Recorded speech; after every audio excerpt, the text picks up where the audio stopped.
په تول درته غږېږم او په تال درته غږېږم زما د خوار وطن په هر یو سوال درته غږېږم وطن له مې پال وکتو په پال درته غږېږم مستقبل د وطن سره په ټول حال درته غږېږم د بعضې غدارانو په چال چال درته غږېږم چې مخکې به څه کېږي د هغې نه درته وایم د خپلې ماتې ګوډې تجربې نه درته وایم اندازه مې لګولې اندازې نه درته وایم دا جوړه تماشه ده او تماشې نه درته وایم ریښتونه که مجاز دی خو زمونږ دپاره اساس دی یو بل فلم جوړیږي او یو بل فلم ساز دی پښتانه به پکې مړه شي دا د پټې کیسې راز دی بس زمونږ سر ته د خیر وي پورته کړی مو آواز دی دلته د ورځې په رڼا کې راځه هغه خو غله وي چې په شپو کې ګرځي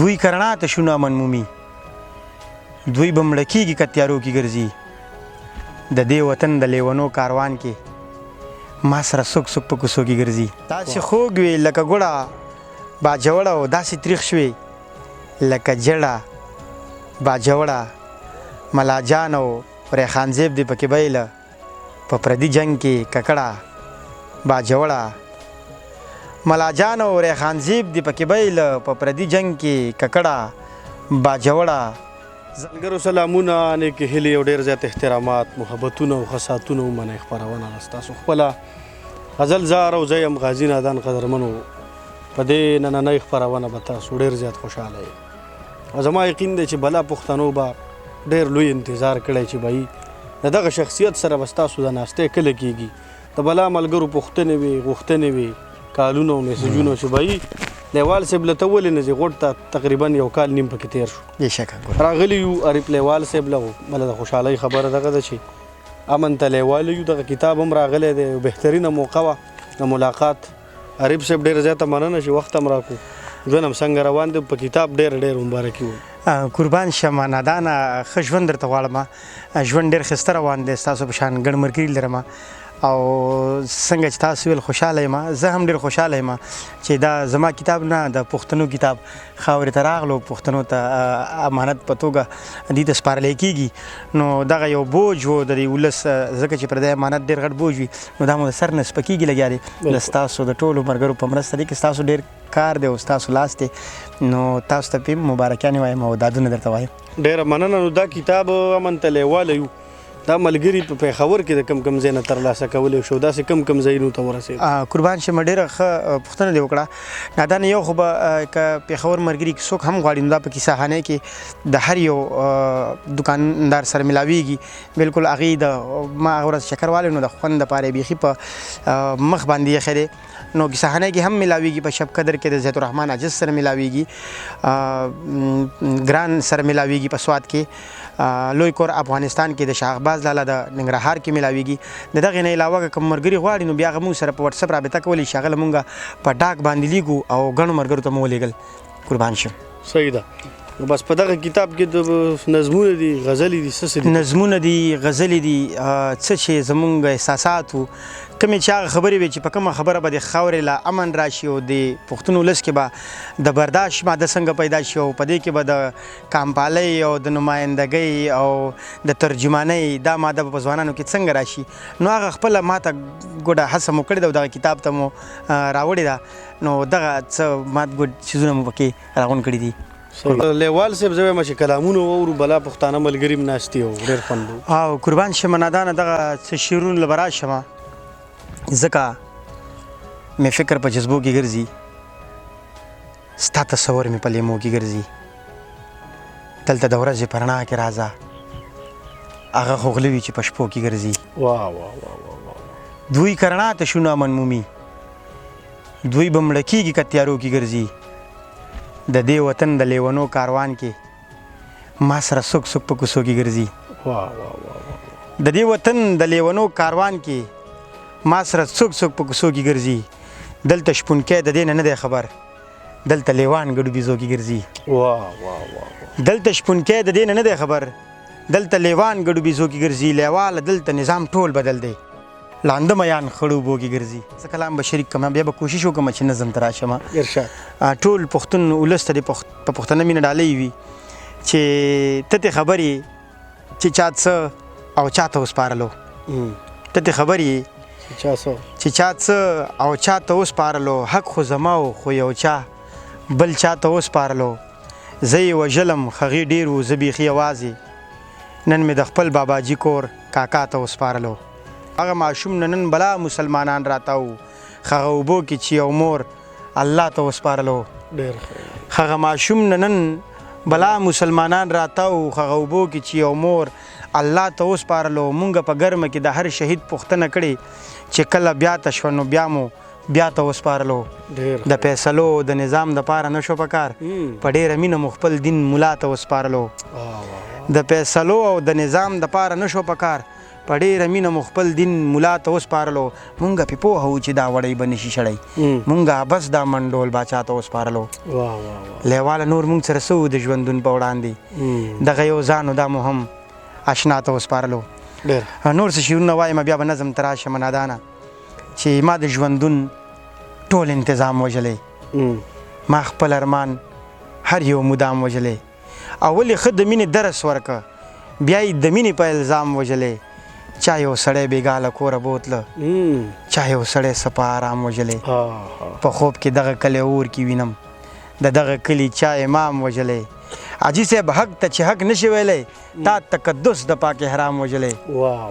حاجي صاحب حق ته چې حق نشي ویلی تا تقدس د پاک احرام وژلی. لیوال چې چا د پاره امن غوښته لیوال هم هغو په ګمنام وژلی. او دغه نظم ما په دې وخت باندې لیکلی دی چې دغه څه روان دي دغه ولس ته یې مخې ته ږدمه ټولو پښتنو ته چې څومره هم دي الله دې وکړي چې خوښ یې شي. په دغه نظم کې ما ویلي دي نادانه چې کیسو باندې پوهېږم حادثو باندې پوهېږم. کیسو باندې پوهېږم حادثو باندې پوهېږم په دې ورانو ویجاړو فلسفو باندې پوهېږم. په وخت باندې راتلونکي حادثو باندې پوهېږم. په تول درته غږېږم او په تال درته غږېږم. زما د خوار وطن په هر یو سوال درته غږېږم. وطن له مې پال وکتو په پال درته غږېږم. مستقبل د وطن سره په ټول حال درته غږېږم. د بعضې غدارانو په چال چال درته غږېږم چې مخکې به څه کېږي د هغې نه درته وایم. د خپلې ماتې ګوډې تجربې نه درته وایم. اندازه مې لګولې اندازې نه درته وایم. دا جوړه تماشه ده او تماشې نه درته وایم. ریښتونه که مجاز دی خو زمونږ دپاره ساز دی. یو بل فلم جوړیږي او یو بل فلم ساز دی. پښتانه به پکې مړه شي دا د پټې کیسې راز دی. بس زمونږ سر ته د خیر وي پورته کړی مو آواز دی. خو دومره درته وایم چې د نوي جنګ آغاز دی. خو دومره درته وایم چې د نوي جنګ آغاز دی. د ډېرو به تاوان وي او د ډېرو به نقصان وي. دا جنګ به داسې جنګ وي چې روان به په روان وي. ختمیږي به نه واوره او ودرېږي به نه واوره. دا جنګ به داسې جنګ وي چې سړېږي به نه واوره. لا نور به زیاتېږي لا نور به خورېږي. دا جنګ به داسې جنګ وي چې هر کور ته به رسېږي. حجره به پکې سوځي او ټپه به پکې سوځي. مرکه به پکې سوځي او نغمه به پکې سوځي. چې چا اور لګولی دی هغه به پکې سوځي. چې څوک یې تماشه کړي تماشه به پکې سوځي. لیواله که یو نه شو دا ړانده به پکې سوځي. نور ټول خلک به بچ وي پښتانه به پکې سوځي. د پښتنو وطنه څه خاورو ایرو خوړې څه واکدارانو خوړې او څه اوبو خوړې. تا سره هېڅ څه د خپل ځان د خلاصي نه و که نه. ملنګه خان درته څه نه ویل خو سپو خوړې. چې له نظره شوې که څنګه امتحان کې ګیرې لا د جنګونو نه خلاص نه وې زلزلو خوړې. لیواله تا یې لا تر اوسه انتظار کولو. ساده سړی وي لیونیه چې واده وخوړې. ساده سړی وي لیونیه چې واده وخوړې. ژوند کې دغه حقیقت ته مصطفی نه پس قیامت ته د آقا ذات به همیش وي. د مخلوق ترې نه رحلت ته د آقا ذات به همیش وي. د مخلوق ترې نه رحلت ته او چې مخلوق نه څومره پټ وي دغه غوره عبادت ته. چې مخلوق نه څومره پټ وي دغه غوره عبادت ته. د دنیا کیسې دروغ دي صرف دین کې صداقت ته. دین کې ډلې ډلې نشته دین خو مینه محبت ته. که یاران که امامان دي دا ښکلا د دا زینت ته.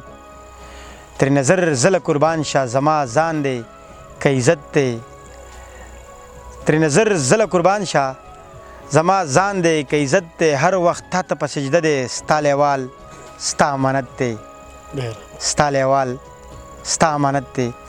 نادانه دغه غوښتنه ده چې داسې خوږ وي دغه ملګري غوښتنه کړې وه چې دا راته سره خامخا شریکه ګڼو پښتنو اورېدلی هم دی خو د دغو مینه ده چې بیا یې در سره شریک کړمه. نادانه داسې خوږ وي لکه ګوړه باجوړه.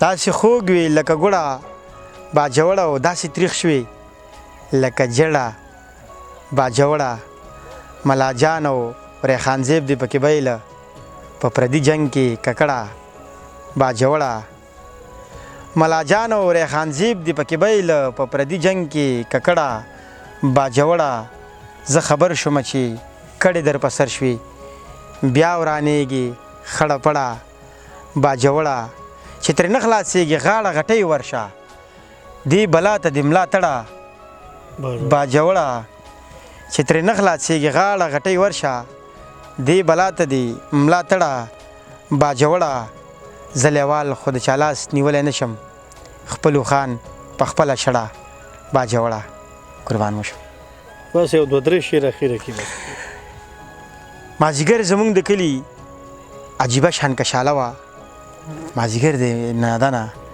مازدیګر زمونږ د کلي عجیبه شان کشاله وه د چا حسن په ګډه او د چا مخ باندې خوله وه زمونږ د کور په خوا کې یو کتار د چنارونو د سپوږمۍ د کور په خوا کې د خوږو اوبو وله وه چې زما لالی وژلو یو پیری چېرته نه راغلو چې په مخ یې تربوزک و په لاسونو کې اسله وه چې ګټلی جنګ یې بیله په لیوال باندې یادېږي بس زما پیژنګلوله صرف دومره حواله وه بس زما پیژنګلوله صرف دومره حواله وه دا یو خبره زیاتومه کله ملګري بیا موږ ته ډېر زیات دغه کمنټس کوي چې د ستاسو کتاب مونږ څنګه ترلاسه کړو او داسې کلي وښي چې هلته کې زموږ کتاب ممکن نه وي نو نادان به تاسو سره د خپلو خبرو سره لاندې به تاسو سره دغه شمیره ولیکي په سرلیک کې نو تاسو کولی شئ چې دغه د طارق جان یا د هر یو ملګري شمیره وه نو تاسو هغه ته وټساپ کولی شئ او د هغه نه خپل کتاب په ډاک باندې غوښتی شئ که څوک پښتانه ادبزوکه مینه لري د هغې دپاره